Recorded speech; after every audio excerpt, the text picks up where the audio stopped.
Okay. Welcome aYtSp5YDnwo, lecture 28. Woo! A little bit of energy before the... Hey, I'm talking now. Okay, today we're going to talk about phase response, all paths and... It's not true. Minimum phase and maybe linear phase systems. I'll fix that. Okay, a few things. How's Lab 5 going? Anybody still having trouble? How many? 1, 2, 3, 4, 5, 6, 7? With the interface? Cannot get it to work or? Okay. Come here immediately after. I'll try to help you a little bit, but I don't have that much time. Everybody else having okay? Yeah? Who's transmitting Morse code already? Okay. No?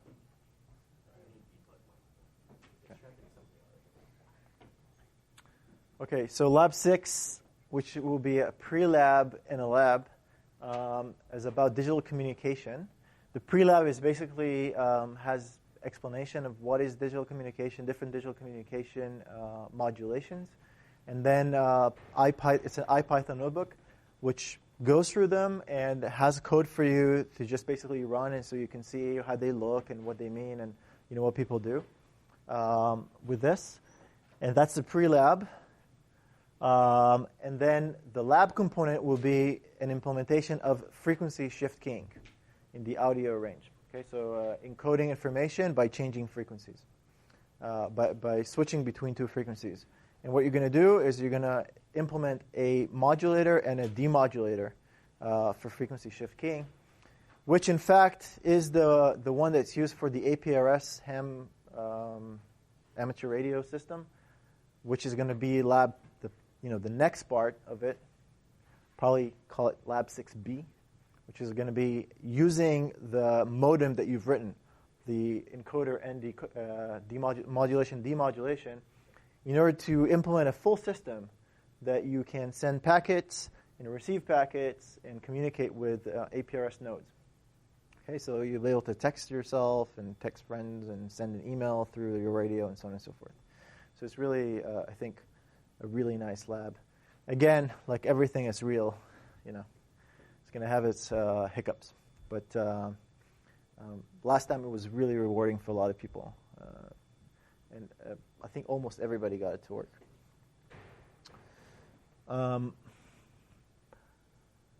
Homework 8, the optional one, is due this Friday. Homework 1 is non-optional, and it's also due Friday.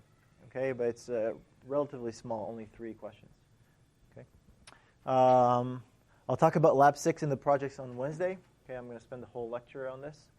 And midterm 2 is graded. Grades will be posted tomorrow, 8 a.m. And what else? Oh, yeah. Don't use simplex channels for labs. I heard somebody transmitting on the simplex channels. Please don't do this.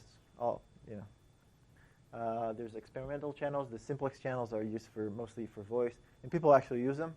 So I heard some people transmitting on 146.430, all this chirping and things like this, and also without identifying themselves. So please don't do that. Don't violate. I mean, you have a license. You know how to operate. Identify yourself in the beginning, identify yourself at the end, and operate on channels that are not used for voice, especially when you're doing all this chirping. Okay? Yeah. Yes, next Monday. The Monday after that. Yeah. So in a week from now. The pre-lab, you don't need to do anything. You just need to go over it. It teaches you about digital modulation. The idea there, it used to be a full lab actually to go through. I think we felt too much last time, going through actually implementing all the modes and then using FSK. And so you learn about all the modes, but you're going to implement just FSK. But I think it's nice to put that into a context that there's other things than frequency shift keying. Phase shift keying, there's amplitude shift keying, and then there's QAM, which is, QAM is used everywhere today, which is quadrature amplitude modulation. And you're going to see that in the lab. It's really nice to go through as well. It's not too fast, just clicking, and reading. Okay, any questions?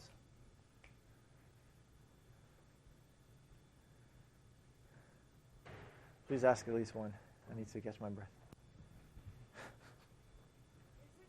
Oh, thank you. Lab 6? Yes. Yeah. Do you want more? I mean, there's going to be a project afterwards. There's not that many weeks left. I think 3 more or something, or for the entire class. So, Lab 6 Part B is quite. It's quite. We have a lot of stuff implemented for you, but just putting it together, making it work as a system, it takes some time. So, that will be your last lab. The other thing is that you're going to see is that you'll be able, if you want to, as a default project, leverage Lab 6B for your project.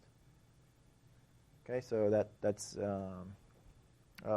that might really, this is why you should also be successful in Lab B. Any other questions before we go on? What did we talk about last time then? Remember? We talked about phase response, and we talked about all-pass systems, right? We're getting to the part of this class which I have to warn you. All this phase response and the fact that there's degrees of freedom in the phase response. So as it turns out, there's in general, there's no connection between the magnitude response and the phase response of systems. However, when you have this rational transfer function, as it turns out, it poses some constraint on the relationship between the magnitude and the phase response. Okay? So given a certain magnitude response, there are just a few degrees of freedom for possible phase responses. In that case, we get to a regime where you want to design maybe a magnitude filter, and you have all these degrees of freedom in the phase that you could design, that you can use in order to get a better filter for your application. And as you will see, some of the ways to do this is like moving roots of polynomials from one side, from one part of the, inside the unit circle and outside the unit circle and so on and so forth, basically flipping them back and forth. And I have to say that if you start doing this, it's really addictive. And you're getting into a path where you don't know where it's going to end. And you can spend months on this. Believe me. So this is just a warning before we start the next few lectures. So be aware that this material might cause you a major sink in time in your future. I'm just mentioning that. This is just it's just a warning.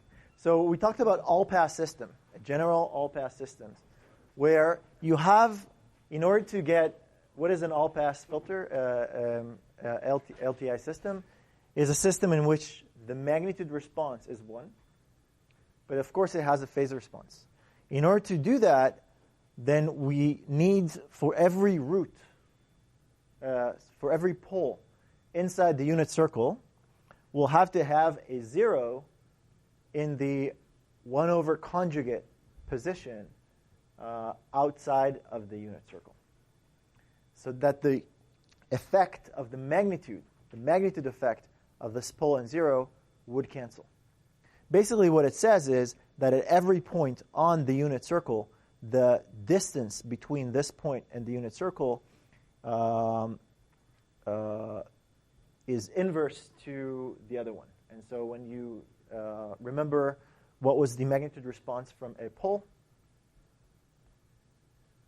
it's 1 over the distance, right? And what's for a 0? It's the distance.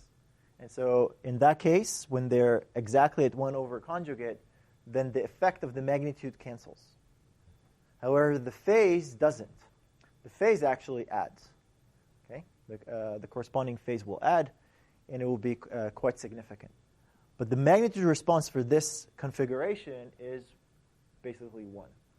So the system does nothing to the magnitude, but it does a lot to the phase. Can you think about, actually something physical that does that?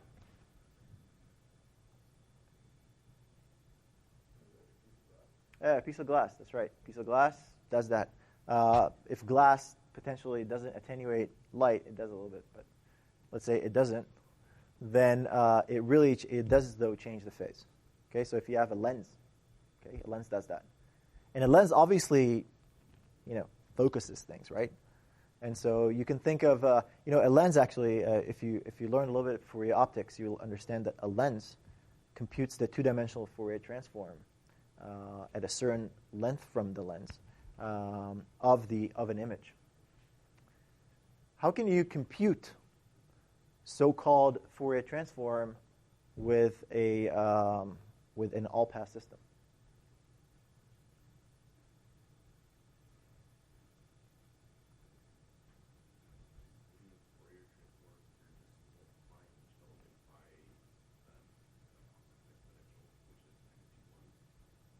Well, I want to compute, have a system which I'm going to input a sequence, and it will output something that I can compute very easily from it, the Fourier transform.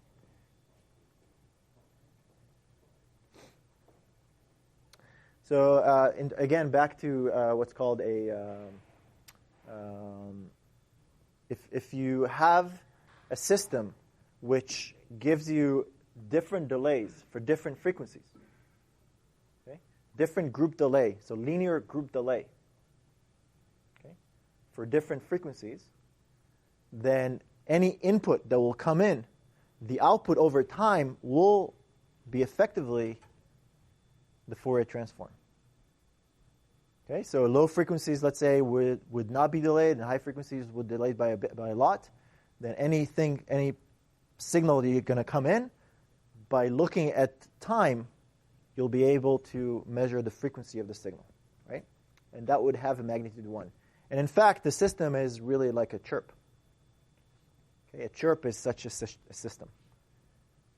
If you put any signal through a chirp, you will get basically this kind of a decomposition of frequency versus time. Okay, so and a chirp is kind of like if the chirp started from DC and went to whatever, then it would have been pretty much an all-pass system. Right? Okay, so in that case, by the way, the phase will be quadratic. Quadratic phase will have a linear group delay. It means that we'll have different, increasing delays versus frequency. Okay, so it's a system that allows you to kind of compute the Fourier transform, transfer it from signal into time. There's a lot of systems today, especially with optics, that they try to do that, to compute spectrums by basically putting pulses of light through fiber optics, which spreads the signal in time. Then you get basically the frequencies. Okay. So how do you make sure that this all-pass system is stable?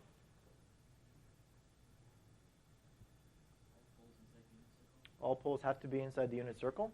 In that case, the system will be stable only if the group delay is going to be bigger than 0, or actually, if you look at the phase response, which is the unwrapped phase, it should be negative.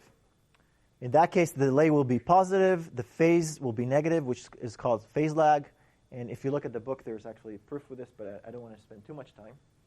But I'd like to move on and talk again about a different type of different class of systems, which have a very specific, a very interesting properties.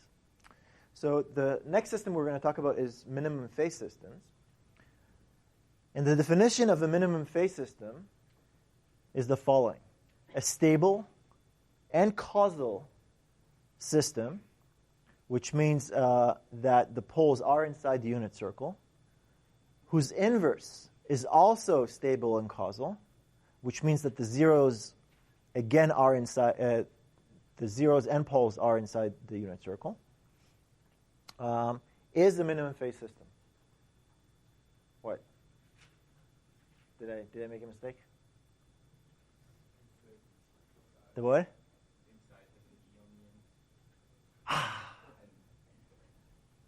Who was the first to recognize that? This is money. This is money. Oh boy. All right. So inside with an E. And then what else? Oh. 2 insides. I think I copy pasted it. Okay. And what else? What's the? The who's is supposed to have the SE instead of the apostrophe S. Oh, yeah.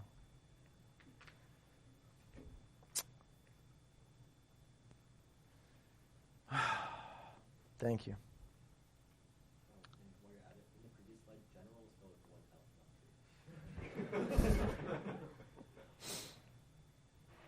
Okay, wait a second. Name?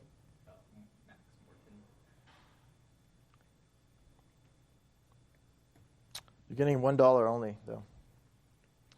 And what was the previous slide? General, from the top, there's general all pass filter, there's 2 L's. Yeah, that's right.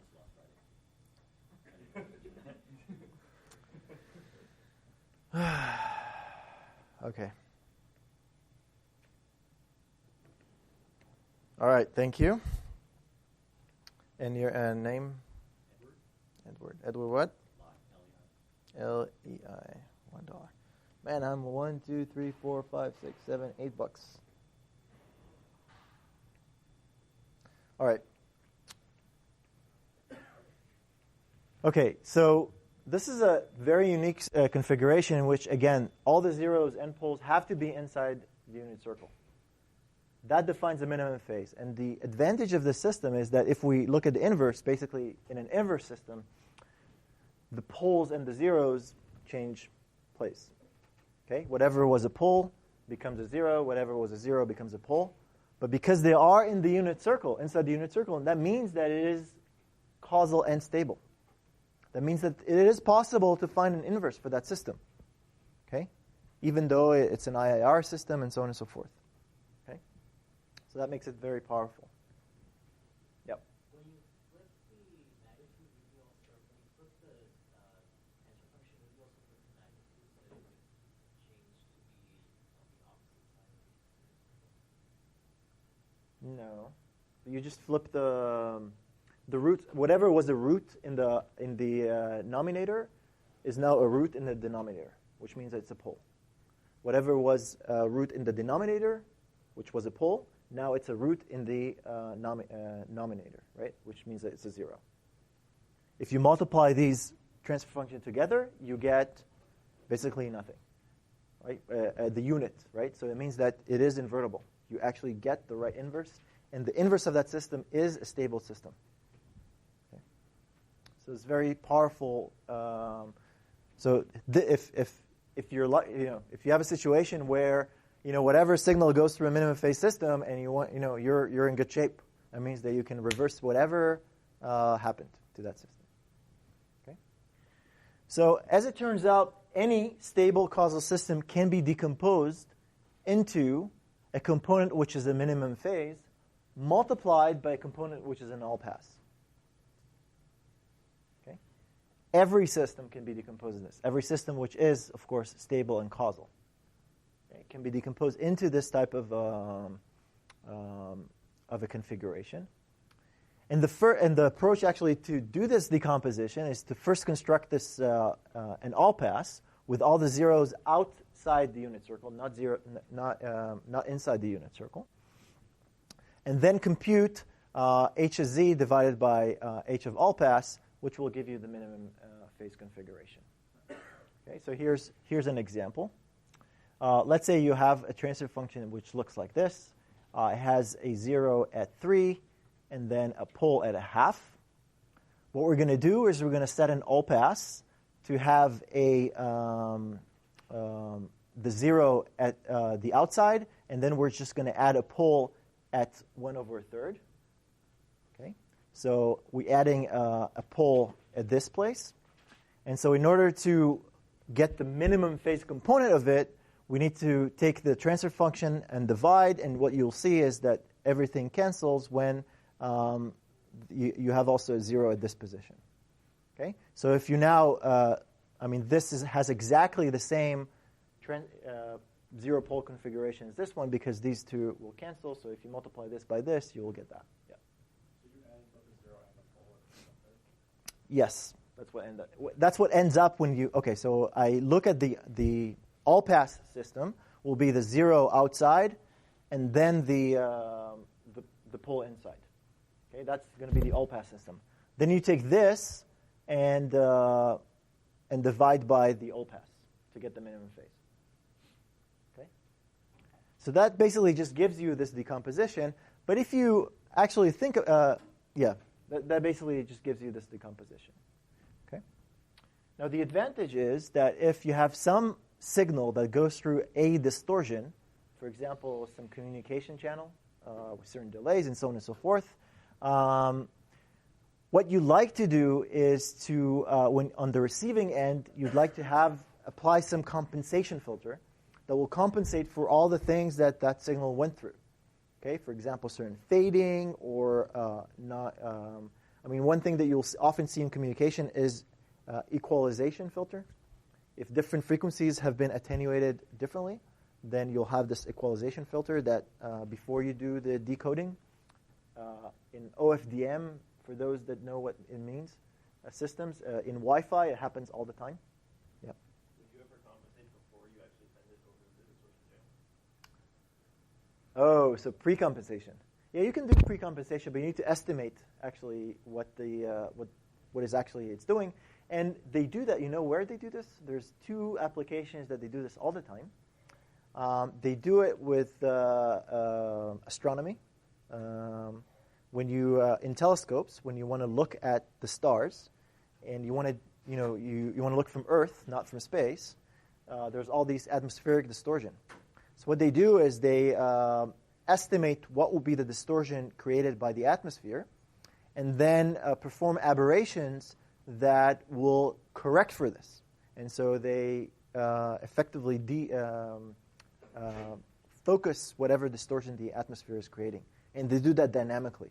So they have to send these pulses of lasers to the sky or pulses of light. They estimate the impulse response of the atmosphere. And then they compensate by changing the lenses on the telescope. They do that as well if you want to look at your retina. People that have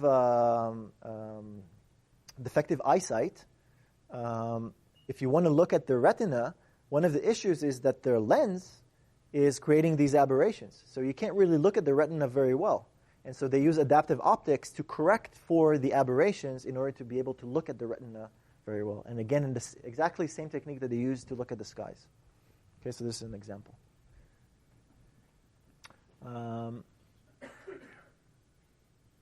You use it for other things as well. If you want to, for example, linearize systems, you often do pre-compensation. There's a lot of other situations where you want to pre-compensate, but you need to know what the system is.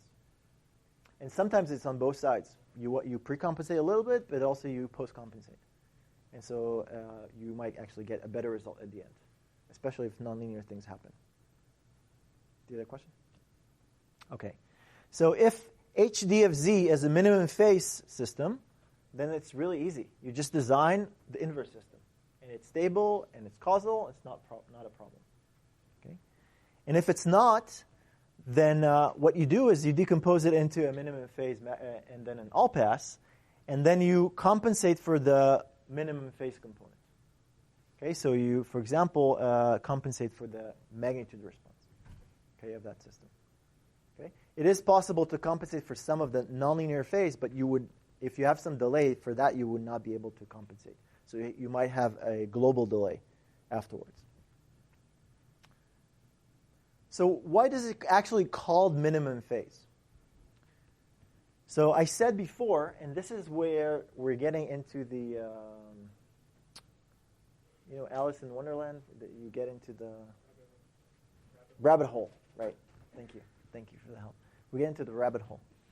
So different systems have the same magnitude response. Okay. If you're looking at particular system, H1 of Z, which is minimum phase, let's say this one, this is a high pass or low pass?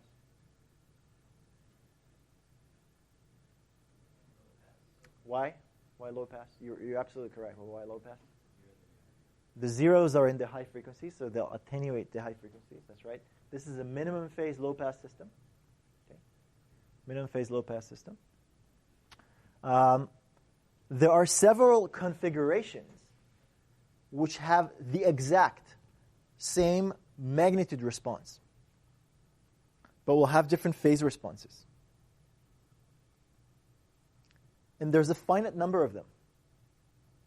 And the finite number basically is whether you put the 0 here or you put it in the 1 over conjugate position, because that doesn't change the magnitude.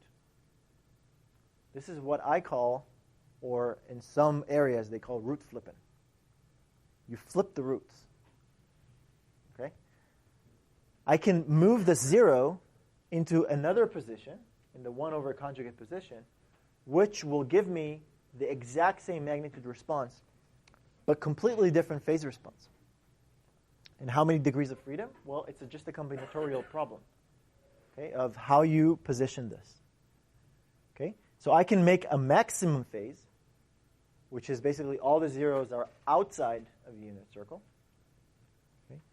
I can have another system which, 2 of them are inside and 1 of them the outside. Or something like this. And then, how do I get this? I get this by taking the minimum phase and multiplying it basically by an all-pass system. Okay? So if I take H1 and I multiply it by an all-pass system, which is this one, that will give me this filter. Okay? So this is an all-pass system. You multiply it with this system. All the zeros and the poles cancel, and you're only left with the maximum phase. They have to have the same magnitude because I can just pass this through an all-pass system, which has magnitude 1, and I will get this filter that has the same magnitude, but it will have a different phase response. Okay? Questions? Yeah. Would that work for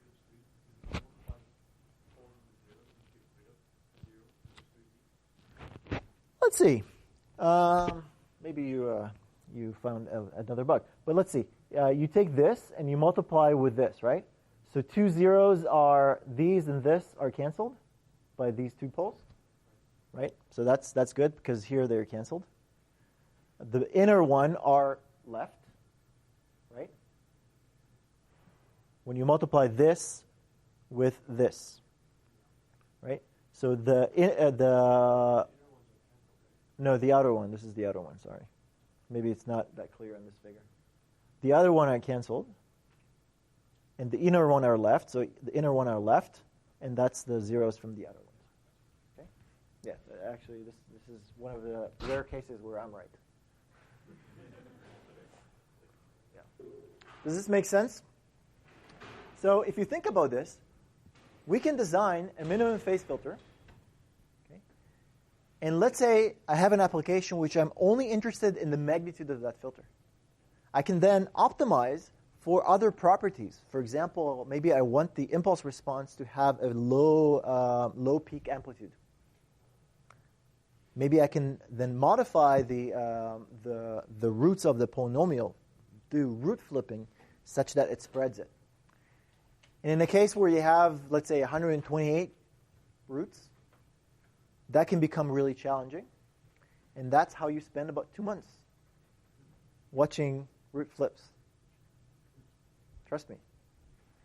I've been through it. So, but this is actually pretty interesting, and I'll show you some examples. Okay. So, among all possible configuration of phase, there is one unique, which is a minimum phase. which all the zeros are in the unit circle. The other systems don't have a stable inverse, but one of them has a stable inverse. This is the canonical form if you think about this. Among all filters who have the same magnitude, there's this one that is called minimum phase. And the nice thing about this minimum phase, it has actually a few properties. First of all, if you look at its phase, it's always less or equal to 0 at every point. Okay? You can actually derive it if you look at the argument of any of these possible combinations. Any of the possible combination will have, basically it will be a multiplication of the original one, the one that's minimum phase, plus a phase correspond to an all-pass system. Okay? And so this is always less or equal to 0, right? That's what we said about all-pass system. So in that case, this has the minimum phase. Okay? Because any other configuration just adds more phase. Okay? It has other properties. It also has the minimum group delay. Okay? It's the filter that delays your input by the least amount. Okay? That could be quite useful, and these are used quite a lot with in speech processing. So how do you come up with this? Let's look at an arbitrary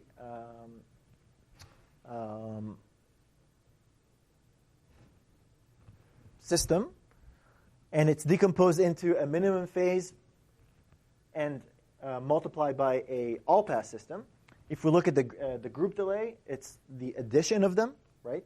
Because the group delay of these two systems add. And so you have the group delay of the minimum phase plus the group delay of the all-pass, but the all-pass is stable,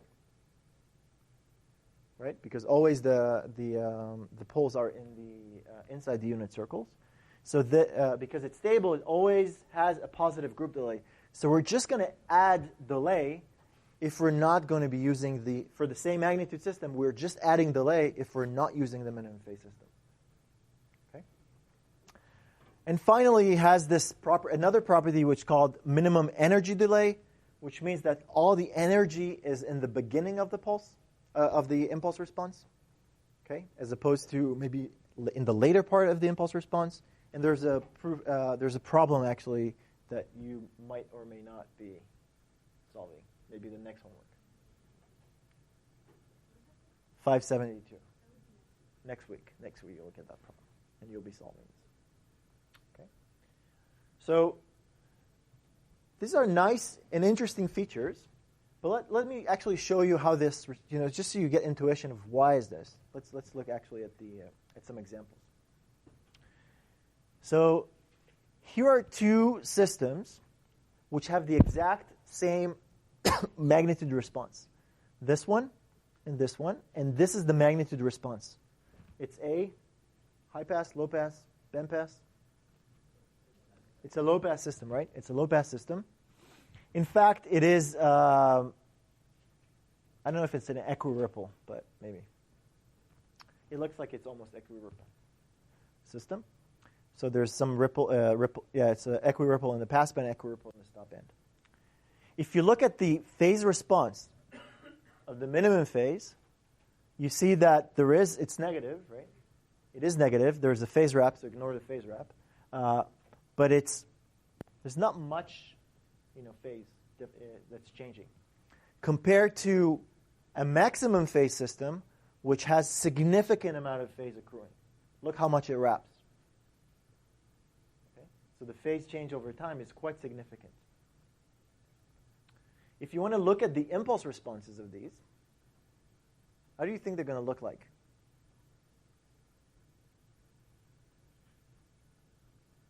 Just by intuition.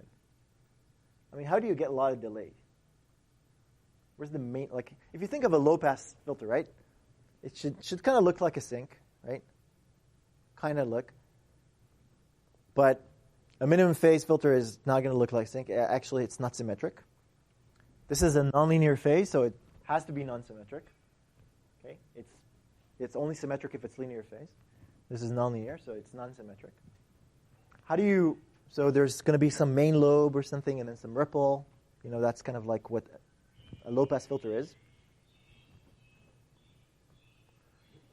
And then if you have a lot of delay, it just depending where this main lobe is going to be.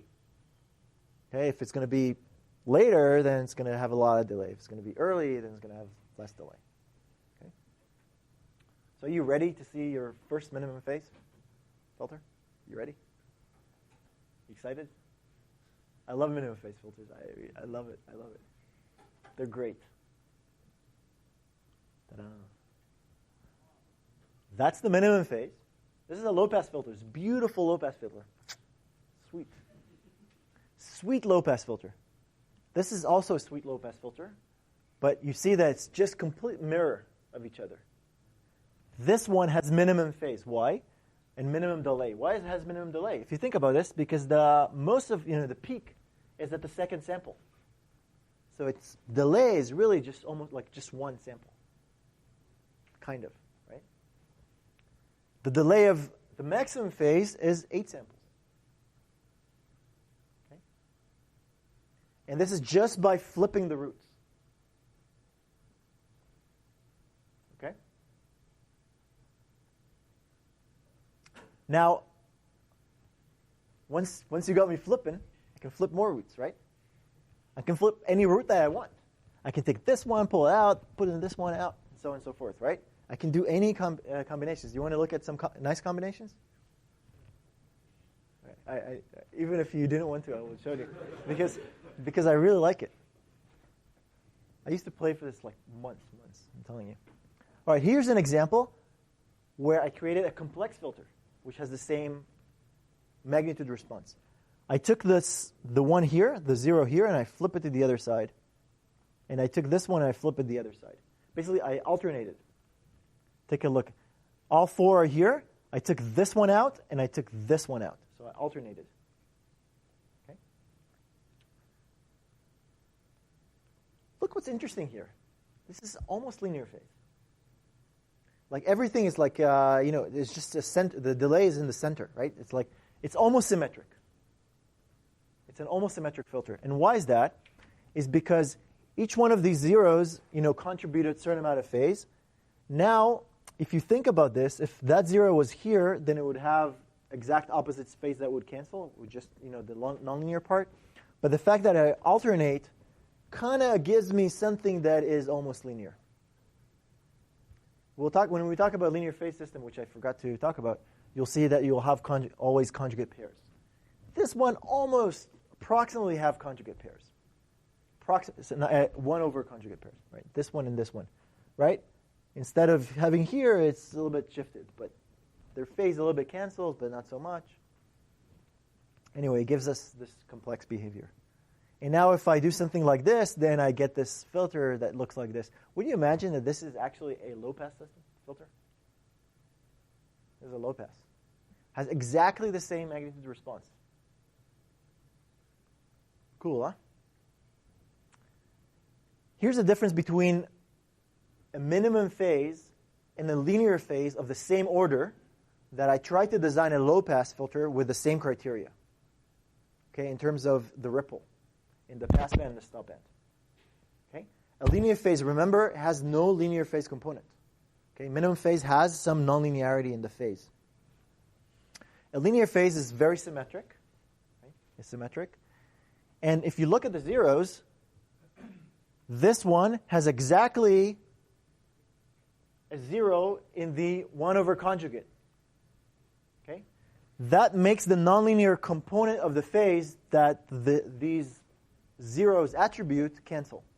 And it's only the linear component that is left. Okay? Well, we're going to show it when we talk about linear phase filters, but I just wanted to illustrate. Okay? Now, the fact that you have to create a linear phase costs you. It costs you by the number, like how you distribute the zeros across the passband. If you want to make a nice, equiripple and control the magnitude, you need to distribute your zeros in the passband and stopband. But because you're using now a linear phase, it costs you because you have to place one over here, so it doesn't help you shape the magnitude so much. Whereas the minimum phase one has more zeros in the passband that helps you shape the, create a nice shape. And so if I So this is the difference between them, right? Always minimum phase, remember that it's kind of like a sink that's like almost one-sided. Like it's, somebody took it and it's like, shifted to one side. Here's the magnitude responses of these two filters. Okay? They're exactly the same order. Okay? They're exactly the same order. What you see is that the minimum phase for the same order gives you a much sharper transition than a linear phase. Actually, twice as sharp. Okay, almost twice as sharp. So for the same order of filter, I can create a much sharper transition because I'm not requiring my phase of the filter to be linear. So I'm training off some property for getting a better transition band. Or if I would have allowed it to have the same transition band, I would get much better bandpass or stop band attenuation or bandpass ripple. I could have distortion, so I could trade it out that off too. So for the same order of filter, if you're interested in just getting a nice magnitude response, you would really want to implement a minimum phase filter as opposed to a linear phase one. If you just want to attenuate stuff and you don't care about the phase response. And this is why it's often used in speech. In fact, one of the wavelet transformed, like Dobeschi wavelets, is in fact a minimum phase system because it really has a much nicer selectivity for that order. Okay. Any questions?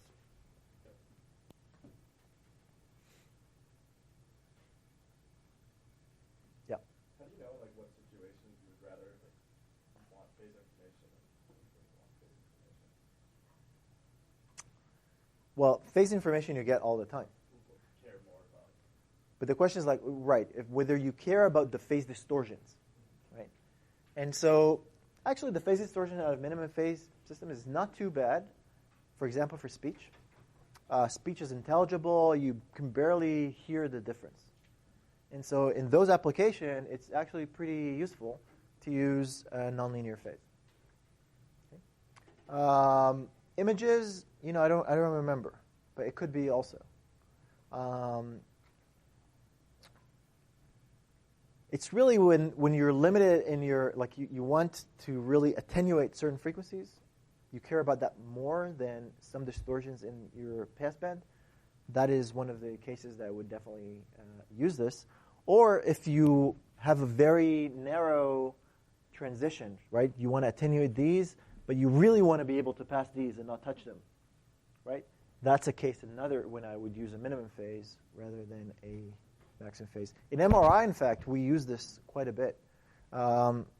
When you want to select a slice in your brain or other part of the body, you actually use, in order to design them, you use some pulses that looks like low-pass filters. And sometimes it's useful to do a linear phase because you are interested in imaging the slice. But sometimes I really want to excite a slice and knock the signal out of it. For example, if I want to get rid of the signal from the fat around the skull, I would like to excite a slab and just knock it down. So there's not a signal from there. If I don't care about this signal, then I really want to be able to select that region and knock it away. Okay, so this is another example.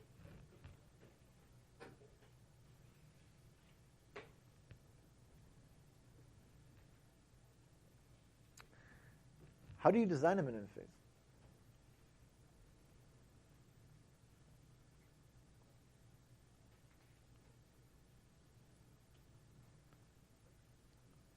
Well, this is for another course. But there are ways to design minimum phase filters.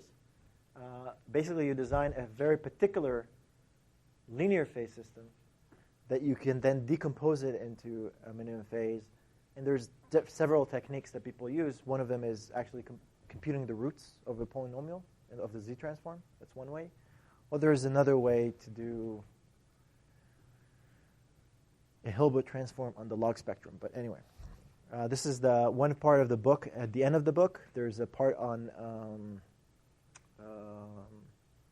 Kepstrom, one of the last chapters of the book.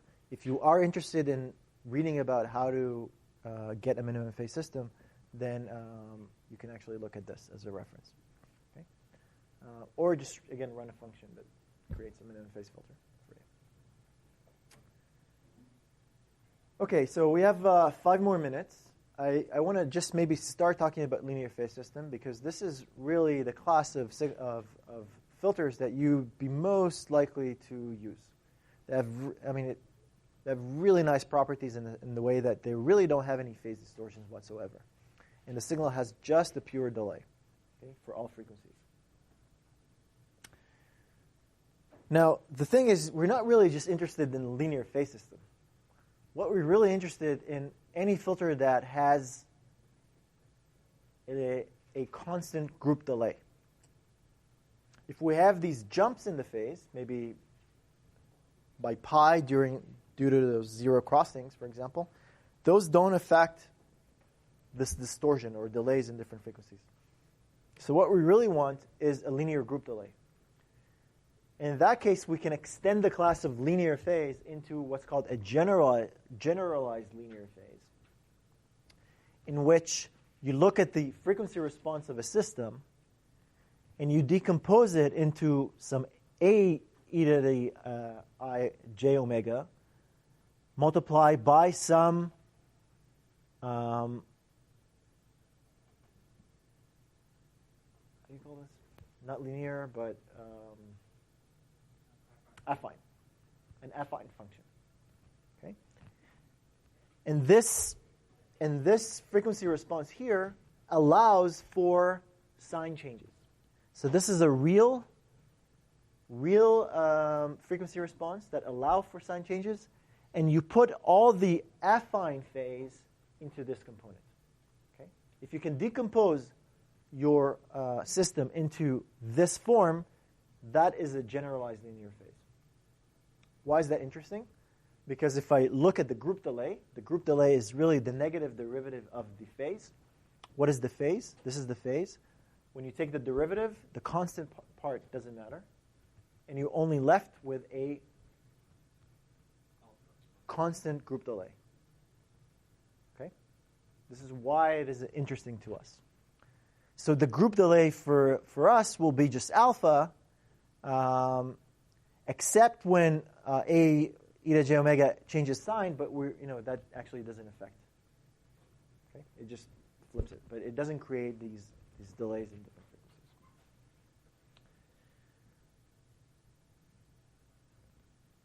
So, in order to design a generalized linear phase for FIR, you must preserve some symmetry for this to happen. Okay, and we kind of saw that before when we did the filter design, right? We imposed some constraint of symmetry on the impulse response. Remember that we only designed half of the impulse response when we did the optimal filter design, and I alluded to you as like, well, we're gonna, when we talk about linear phase system, we're gonna talk about this. Okay. And there's 4 types of symmetries that will lead to this type of a frequency response. Okay, there's 4 types of symmetries.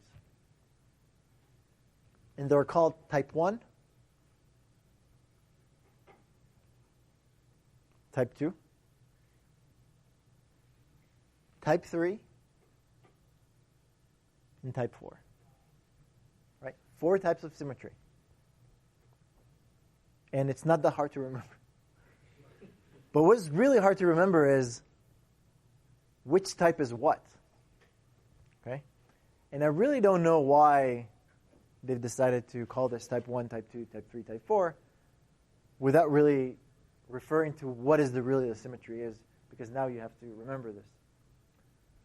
But it's not my fault. And it's not my problem, because I've been tested on it already, and I can just construct tests based on this. Okay?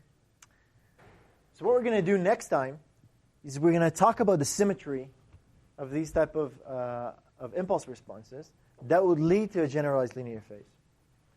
The first one, type 1, is when m is even. M is even, then n, the order of the filter, is n plus 1. Remember that? So that the number of taps of the filter are actually odd, but m is even. Remember, it's always like this, right? So you have a symmetry that is around the middle sample. That is the filter that we did the optimal design for. Okay? Remember that we said, okay, we're only going to design this part, and then the other part is just, this symmetric extension. Okay? This is the most common filter that you would encounter. The other ones are a little bit, less common, but we'll talk about it next. Okay? And we'll talk about their properties. Lab due today. Please finish it. If you have a problem, come right now. I'll have about 20 minutes to help you debug it, but that's pretty much it. Thank you very much. See you on Wednesday.